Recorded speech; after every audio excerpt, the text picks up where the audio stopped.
hard, so I am relentless. All right, welcome to the Keep Hammering Collective. This is Cameron Haynes, and we're going to do a solo podcast today.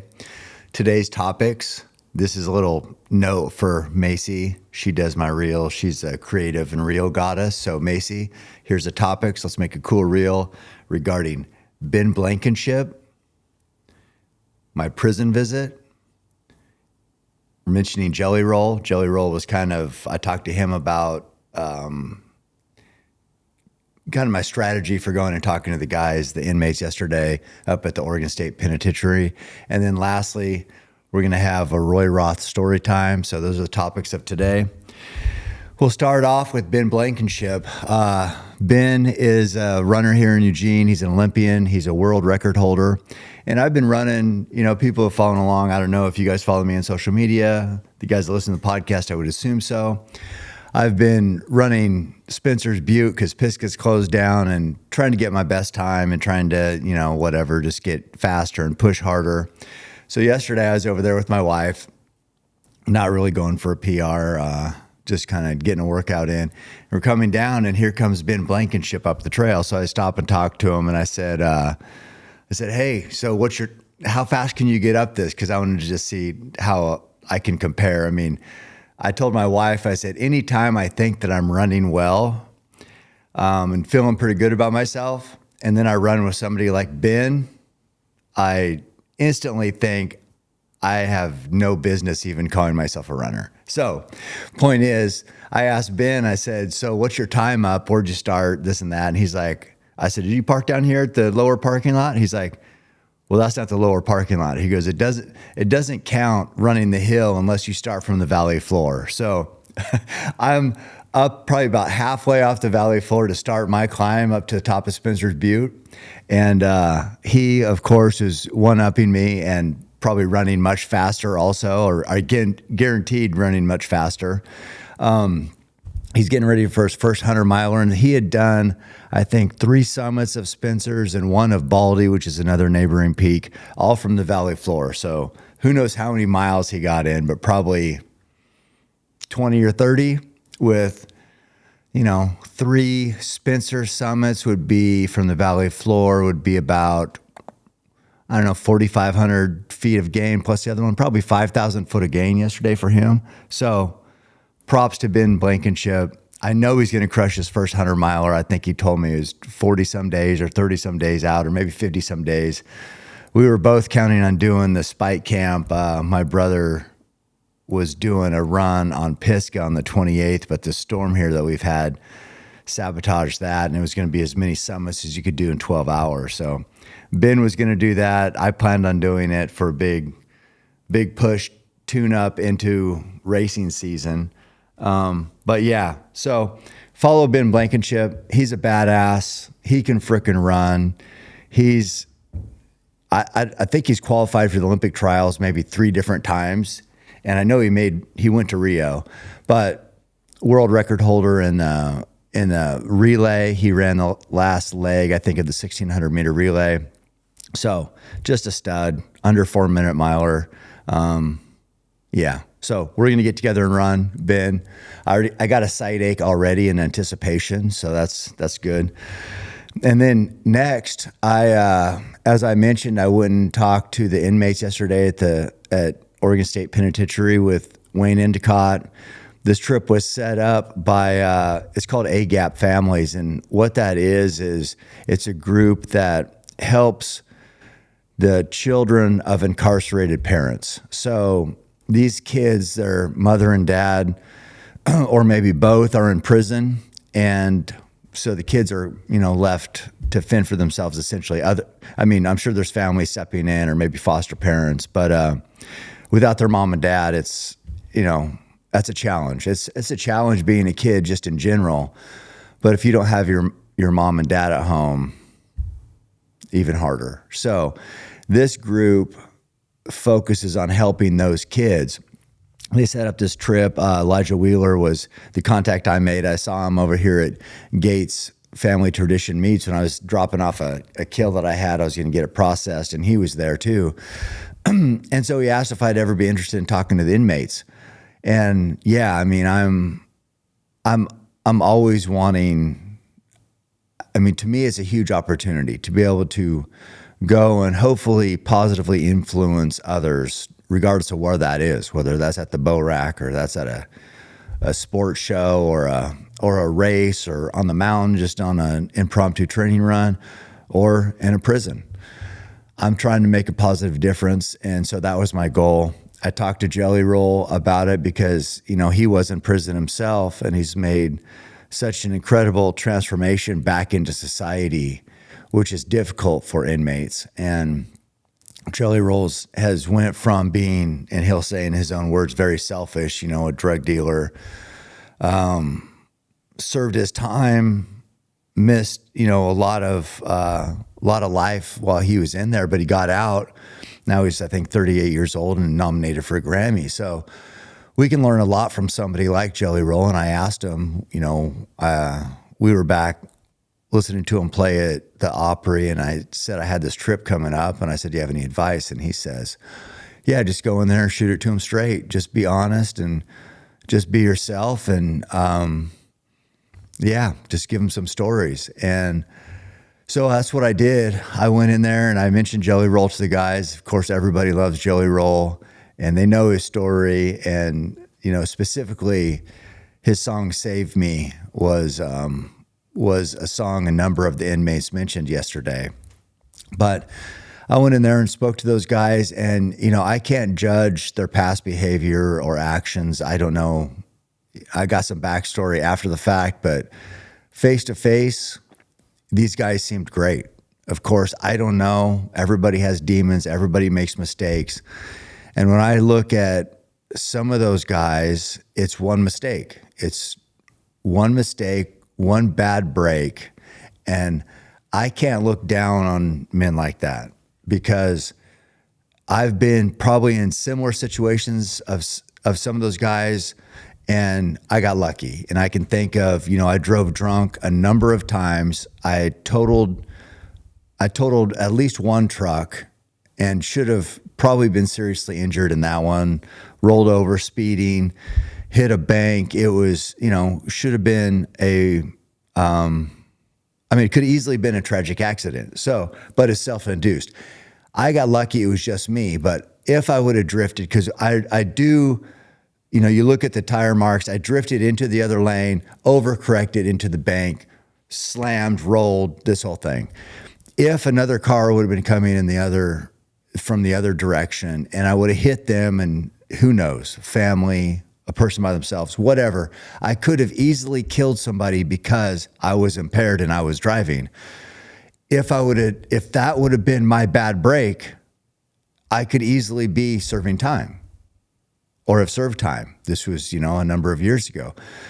But could you imagine somebody getting hurt or killed because of me driving drunk? So I can't, and maybe some of those guys, that's why they're there. I don't know. But all I know is, like, I've been lucky in life and I haven't been perfect. When you're not perfect and you're not living a healthy lifestyle, you make a mistake, that's how you pay. That's how our society is set up, to make people who make errors like that pay.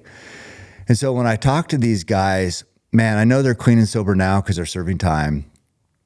And the guys in this group, I will say Wayne Endicott was also speaking too, and he's incredible. His testimony, he was pretty much born to preach. It wasn't a gospel type group of people, but I'm sure, you know, a lot of them are Christians, read the Bible, find strength in faith. So I know Wayne's words resonated, his testimony resonated, and he's very good at it. He could easily be a preacher, it seems like to me. He's like just so confident in his faith and what he's saying. So I was greatly inspired by Wayne. I'm not that good like that. I mean, I can tell stories. So I got up there, I listened to Wayne. I was moved by his testimony, as were a number of the inmates. But me, I don't know. It's just like writing. I'm not, you know, Wayne is so serious and so tactical and just precise in what he says. And I'm more of like storyteller. When I write, I like adventure. And so I would just get up there and I would just tell stories to the guys and just say, my message was, there's different times where we can influence others. Those guys are in a position now where maybe they can't have a positive influence on the world, right? Maybe they can't necessarily even impact their family, but they can positively impact the guy sitting next to them or their cellmate or the people they spend time with, maybe training, because some of these guys train. And they have a CrossFit thing coming up that hopefully I can be part of up there. But they can positively impact the guys there. So as I said, it's like, if we're not making a positive difference in this world, what are we doing, right? And sometimes that positive difference, maybe if you're lucky and you have this reach and you can touch people in different areas of the world, maybe you can make a difference to even people you'll never meet. Or maybe it's just your friends and family and like your actions, your discipline, the way you carry yourself, maybe elevates others, right? And that's a win. That's what we should do. But those guys aren't in position to do that right now, but they can make a positive difference in their own environment, in prison. They can. And so that was the message I gave them. My story is a keep hammering story. It's, you just show up every day. You can't control yesterday. You don't know what tomorrow holds, but you can control today. So what are we doing today to get better? What are we doing today to make a positive difference on those we love or spend time with? And so that was my message. That's what my book Endure deals with. That's what Keep Hammering, the mantra, I think represents. It's just showing up. I tell the stories, talked about my boys. They loved hearing the stories about my boys and what they're up to, the pull-ups and the bench competition that Tanner wins every year. And I told him about Truett and his pull-ups. And I said, I'm not talking these kipping pull-ups. I know you guys talk CrossFit. I'm not talking kipping pull-ups. I'm not talking chin-ups. I'm talking pull-ups. And I said, he did 8,100. And they're like, woo, clapping and all fired up. And I talked about our bench press competition. Everybody knows what 225 feels like. A lot of those guys are lifters. So I said, Tanner busted out 20 reps this year and Truett did 18, and they were all fired up. So they want me and the boys to come and train with them. And my goal, if I had a goal, as I said, I want to impact others. If I could do anything, my goal would be able to take wild game meat up to the Oregon State Penitentiary, feed those guys some elk meat, because I said they talked about supplements and if they're going to get protein in there and different things. And I said, there's no better supplement than elk meat. And I would give anything to be able to share elk meat with the inmates up there. And we can't do the lift, run, shoot, the whole full meal deal because we can't be shooting bows in prison. But I do want to go up there and run and train with them. So that's my goal. And I want to share my kills with them. I want them to know what, just a fellowship of sharing like an elk kill that I worked hard for and took care of and brought home, and it's out of my freezer. I want, hunters are providers and we provide to our community, and those inmates are part of the community, in a certain way. And so just like anybody else, I'd love to provide a good meal for them and share some fellowship. So that's my goal. A side goal would be, God, could you imagine if we get Jelly Roll up there to play music? They said they used to have music back in the day. There's a guy I talked to who'd been in there for 31 years, and he said years ago they used to have concerts at the penitentiary up there, and they haven't. I think there was an incident, something happened. But my dream would be for somebody it'd be great Jelly Roll, just because everybody loves him, because they have that kindred spirit with him about he's been an inmate himself.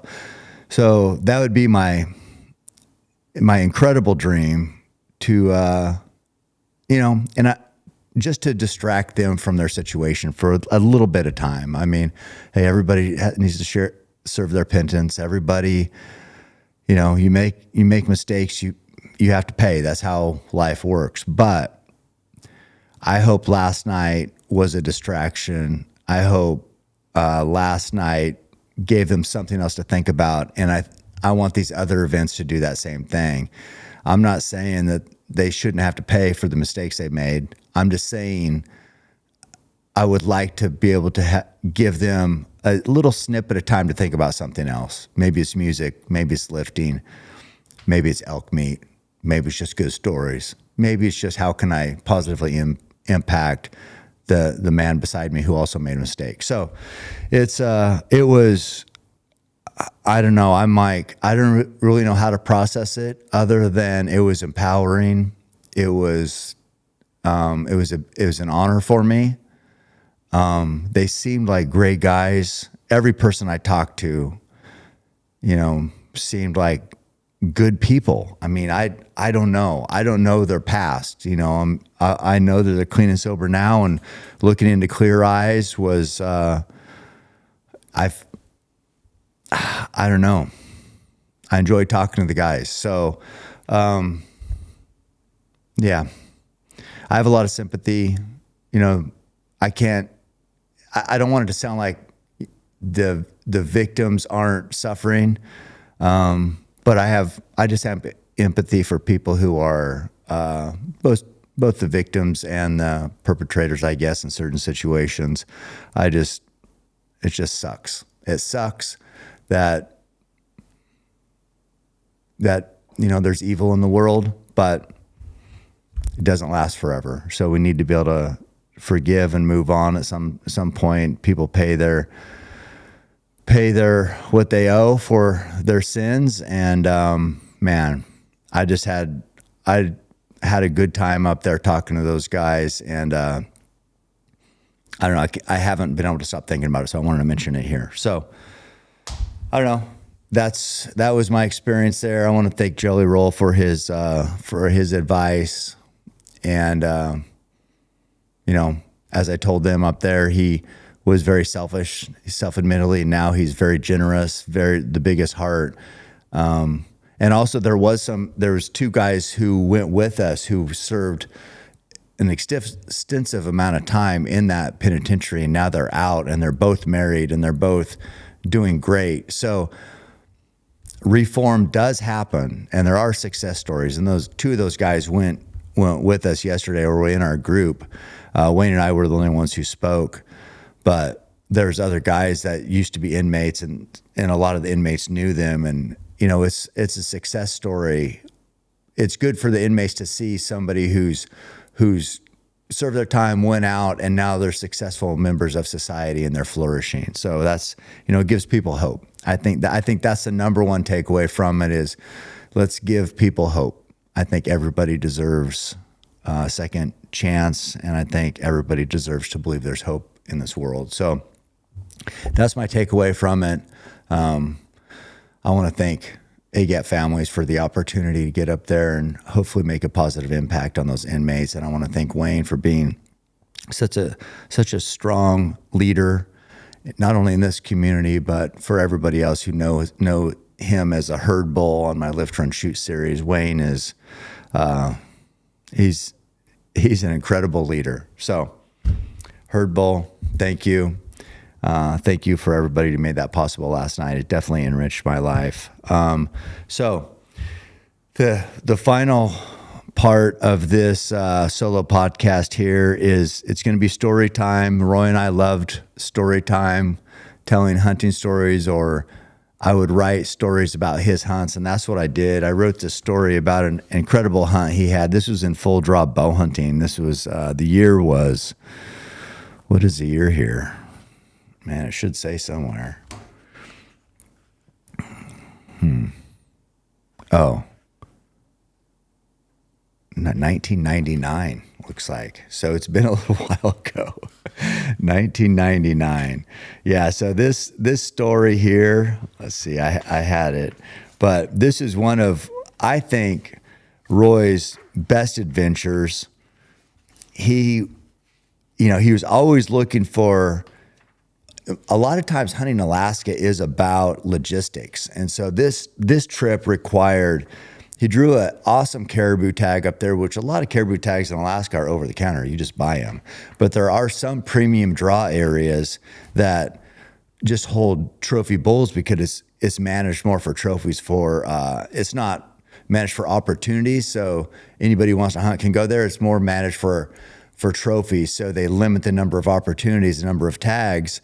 it allows the bulls to get older and maybe larger. So Roy drew this good caribou tag, but to get to the country he wanted to hunt, it took some planning and logistics. So let's get into this story. This is a full draw adventure is what it says.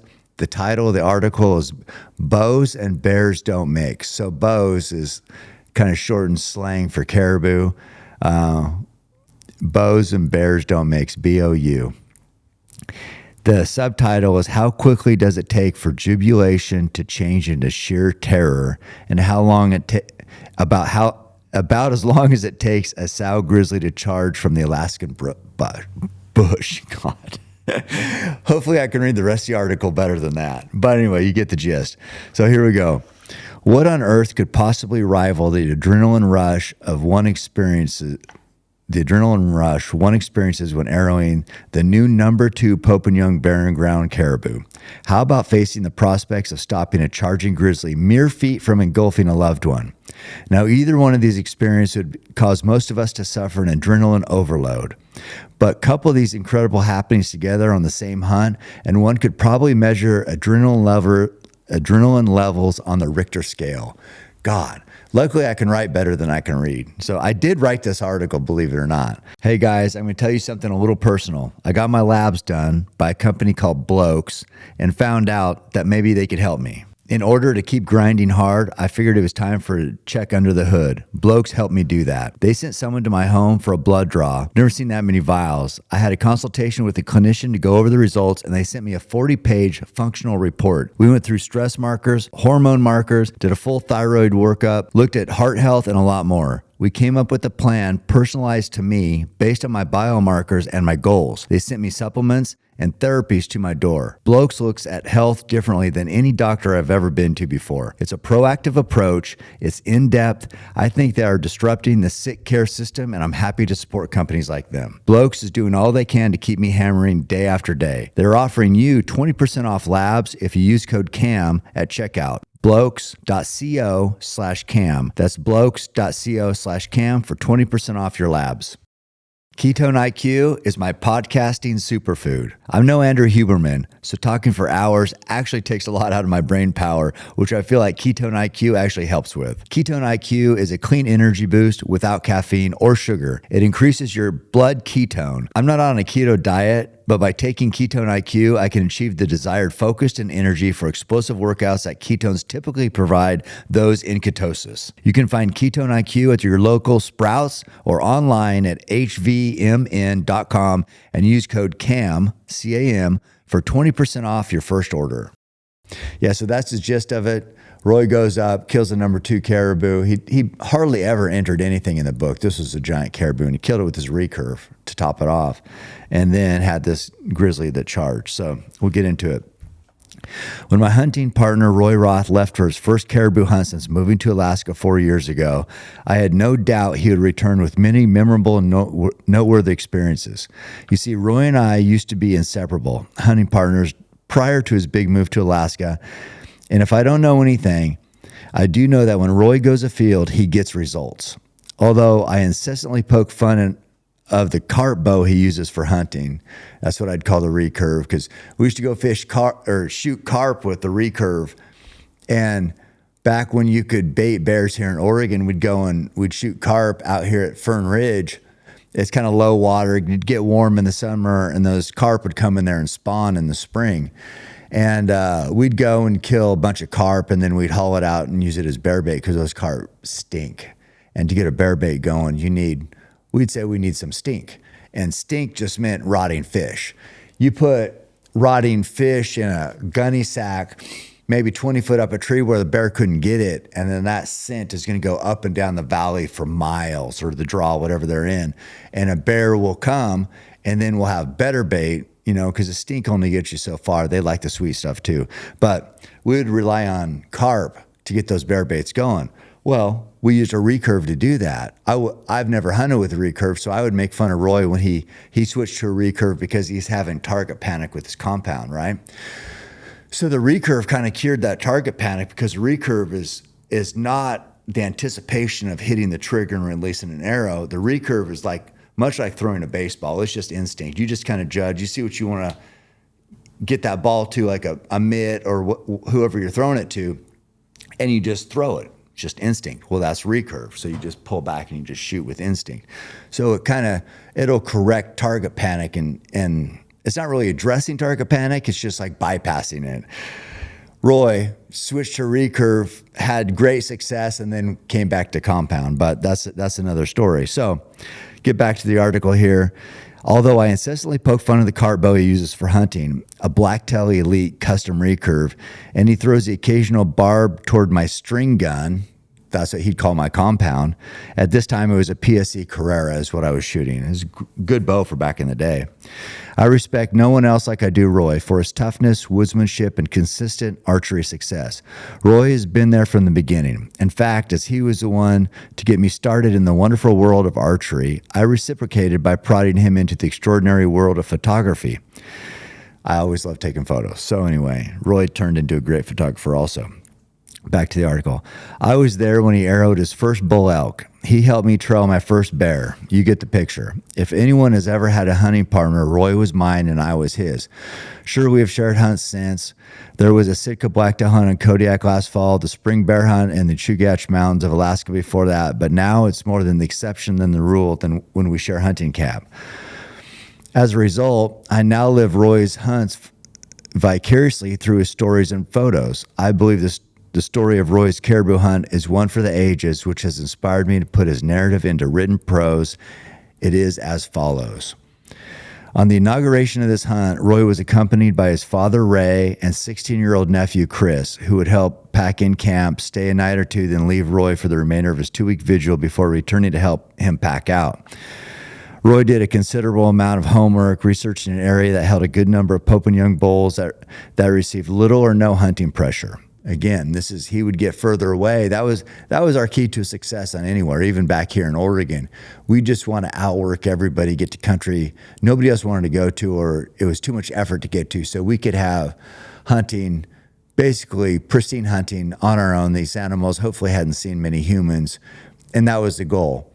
Because it's different when you're hunting animals that are hunted by every other, I would say, Tom, Dick, and Harry, I mentioned in my book. But when you're competing against everybody else and have to overcome the senses and the survival instincts of the animal, it's very tough. We would try to eliminate competition by going further. That's what Roy did here. Eventually, Roy did find a region on the Kenai Peninsula that fulfilled his predetermined mandates. And although this territory was renowned for producing trophy-class caribou, it would also require a ridiculous amount of effort to get gear and pack animals into this isolated area. But this is what sets Roy apart from every other Tom, Dick, and Harry packing a bow. For Roy, no effort is too great. You know what? I hadn't even read this article yet in years, but I remember I'd always talk about when we were competing against other guys, I'd always mention Tom, Dick, and Harry, and voila, it's in this article as well, if you can imagine. So that must have been, I think I wrote my book where I mentioned that in 1999, which is when I wrote this article. So we go through phases in our life where we have these references and we just use them all the time during that period, and then we're on to the next. Well, case in point right here. So I'll continue. The trip began with a 4-hour drive from his home in Palmer. Then there was 3 separate trips of gear and pack llamas and Ray's jet sled 25 miles across a large glacier-fed lake that had all the qualities and appearance of the ocean itself. From there, it wasn't enough. The region Roy planned on hunting was 8 miles inland. The pack trail that led across the tundra was very wooded, with tall grass providing most of the ground cover. This trail paralleled a small stream that was so full of salmon, it appeared as though one could walk from bank to bank without getting their feet wet. Packed with salmon, and their backs stick up above the water in this place. So as I said, it's like you could walk across on top of fish to get to the other side. As unique of a sight the salmon stream was, it was also a bit unnerving. Anyone who has spent time in Alaska knows that where there are salmon, there are bears. However, Roy, Ray, and Chris were reassured by Alaska Fish and Game biologists that this area held a low number of resident grizzlies, and in all likelihood, the only bears they would potentially have to contend with were black bears. And heck, everyone knows that even if there are a few grizzlies around, they're more afraid of you than you are of them, right? That's rhetorical. After packing for approximately 8 miles, the trio found an old moose hunting campsite, which they decided to use as their base camp. Caribou season had commenced a couple days prior, so Roy and Chris decided to go afield for a quick evening hunt to familiarize themselves with the area as Ray set up camp. Roy and Chris had scarcely begun their trek when they spotted a caribou sporting extraordinary headgear. The bull's position could not have been any more perfect for Roy to try and sneak into Carp bow range. This caribou was behaving in an atypical manner compared to the others of his lineage. By that I mean he was by himself, whereas caribou are historically herd animals. This bull was slowly plodding along all by himself, nibbling on browse. Not to mention the terrain he was in consisted of small patches of alders and rolling hills, which was very conducive to a close quarters approach. While Chris served sentry from afar, Roy quickly closed to within about 60 yards, thanks in large part to ideal conditions. From there, he switched to super slow-mo as he inched on his butt towards the unsuspecting monarch. By using the crest of a hill as a shield, he kept his eyes on the bobbing crown points of the bull as he nibbled on the bunch grass while uncharacteristically, still didn't sound right, but you know what I meant, slowly plodding forth. Time seemed to stand still as Roy rose from his half crouch, and while he cleared the uppermost tentacles of the brush grass, his line of sight ever changing, the bull's vitals became increasingly exposed until Roy had the opportunity he needed. Reaching full draw, Roy's middle finger settled firmly into the corner of his mouth. That's his anchor point right here, as he visualized his money spot behind the bull's shoulder. Roy's arrow cut through the 30 yards of air in a beautiful arc that only an archer could appreciate and instantly disappeared in the caribou's slate gray hide. Just like that, history was made. Roy had taken his first caribou and the new number 2 Pope and Young Barren Ground Velvet category caribou. The bull also qualifies for Boone and Crockett record book. Not bad for a beginner, but as I keep telling him, Roy, how do you ever expect to take a world record animal if you keep shooting the first thing you see? That's tongue-in-cheek. Number 2 of all time. Are you kidding me? So incredible. So the velvet category, it's I had the number 1. This is a different species, but I had the number 1 on Quebec Labrador caribou. The velvet category only lasts for a 2-year scoring period unless they've changed it. This one was the number 2 of all time in the velvet category of barren ground. So not really sure how that works now, but at that time it was a giant bull, over 400 inches, which if people who know caribou know, that's incredible. As Roy quickly approached a fallen caribou, he realized what an awesome trophy he had downed. This was by far the biggest caribou he had ever laid eyes on. It was well after sundown by the time Roy and Chris completed the skinning and boning of the bull. Ray was waiting up, anxious to learn about the cause of their tardiness. Spirits were high as they filled Ray in on the hunt over dinner and made plans for their departure in an effort to salvage all the meat. Early the next morning, the trio took the llamas back to the harvest site to load up the boned-out meat that Roy had hung in nearby trees to cool. With the llamas loaded up, they headed back to base camp, where they enjoyed caribou backstrap cooked over the campfire. The mood was one of merriment. As camp was disassembled, llama packs were filled, and finally Roy, Ray, and Chris wrestled their heavy pack frames into their familiar place on each of their backs, and with one last look around camp, everyone fell in line, and the 8-mile Packout began. The Packout was going according to plan, the llamas performing admirably, and so on. The trail was disturbingly full of bear sign, and salmon carcasses were strewn all about, however. Granted, it was not unexpected and the group was prepared, but it was still unsettling. Both llamas and the hunters sported bear bells, and the group made an all-out effort to be noisy on the Packout so as not to startle any bears. So they had a collar for the llamas with bells on it. And that generally will spook up. Animals can hear so much better than us. And a bell on the tundra is not a normal sound. So generally that would always spook a bear well before you'd ever see it. All the llamas had bear bells. Ray was in the lead with about 70 pounds of meat and gear on his back, with Ray's grandson Chris wearing a 45 caliber Colt revolver and a holster on his hip behind him, leading the llamas. Roy brought up the rear as he struggled with an awkwardness of packing those gigantic caribou antlers along the narrow, brushy trail. Chris dutifully unsnapped his holster as the trio continued towards the trailhead, all the while ringing their bear bells and singing silly songs for additional noise. Roy would just be singing anyway. It had nothing to do with bears. He just loved to sing. But it probably would help spook bear also, along with the bells and the not a great singer, but enthusiastic. So I'm sure that generally it would work to run bear off. As they entered an area with very tall grass, the aroma of fresh fish filled the air. In a matter of seconds, a living nightmare unfolded before their eyes as a large sow stood up above the grass a mere 25 feet in front of Ray and unleashed a half roar, half bellow that shook the woods. The bear seemed to zero in on Ray, emitted another roar, and shook her head furiously, saliva flying all about her muzzle. The bear, with clear intent, charged full bore. Ray's first instinct was to run, but he simply was packing too much weight to react. As the sow charged, Ray realized his only option was to dive out of Chris's potential line of fire and assume a defensive position.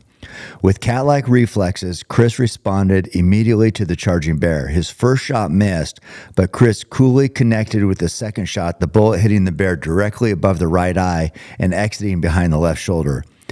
The grizzly died instantly and dropped a mere 5 feet from Ray and a short 10 feet from Chris. The whole episode lasted no more than a few seconds. In fact, because he was behind the llamas, Roy never even saw the grizzly. He heard a roar, and then the two shots almost simultaneously.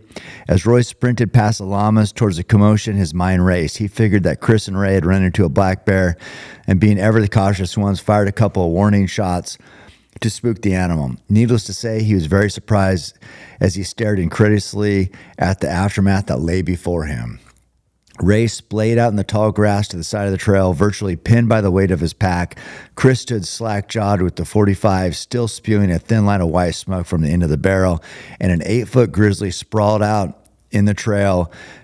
Sitting in the wet grass, they all stared blankly and silently as if shell-shocked. If Chris's shot would have done anything but drop the bear in his tracks, Ray would have likely been mauled.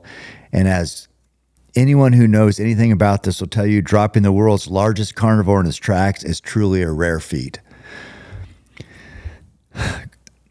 Grandpa, so I said, in quote, little Chrissy. Chris was only 16, and, grandpas have nicknames for their grandkids, so being Chris was young, he was actually very tall at this time. I always remember Chris had big hands. He was just a great kid, hard worker, big, strong hands.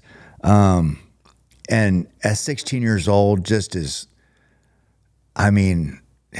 you imagine performing like that at 16? What it takes to make that shot in such an intense moment. And Chris did it, missing it the first time, dropping it, that hole right above its eye, saving his grandpa's life, essentially, for the most part. So much respect. So little Chrissy, as his grandpa calls him during lighter times, deserves a lot of credit for single-handedly averting a sure disaster. Obviously, the sow wasn't bluffing her charge, and in one cataclysmic moment, Chris, at 16 years of age, excelled in a situation where many grown men would have fled, failed, or folded like a cheap suit. Chris, ever the humble hero, tells me matter of fact that I did what I had to do.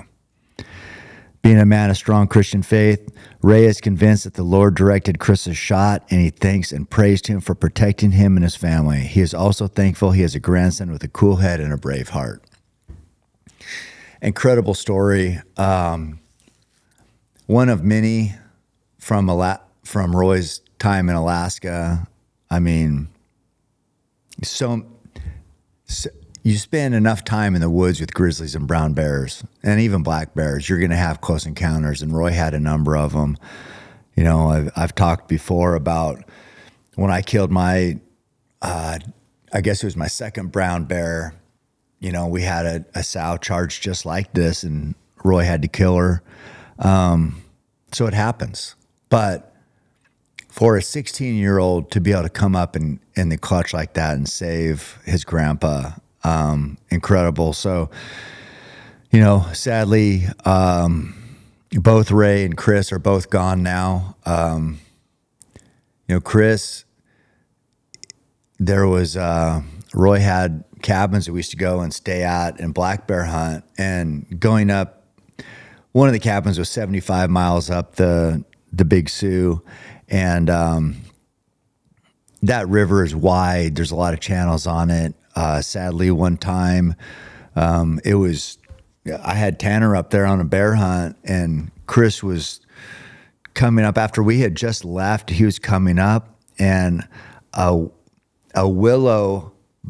There's like these willow trees that kind of grow in the river because there's so many deep channels and shallow channels, different things, but you're kind of weaving in amongst the willows. Well, a willow tree had caught on the front of the boat, and the momentum of the boat carried the willow tree forward, and then it snapped over the bow of the boat and hit Chris in the neck and ended up killing him as going up to the bear cabin.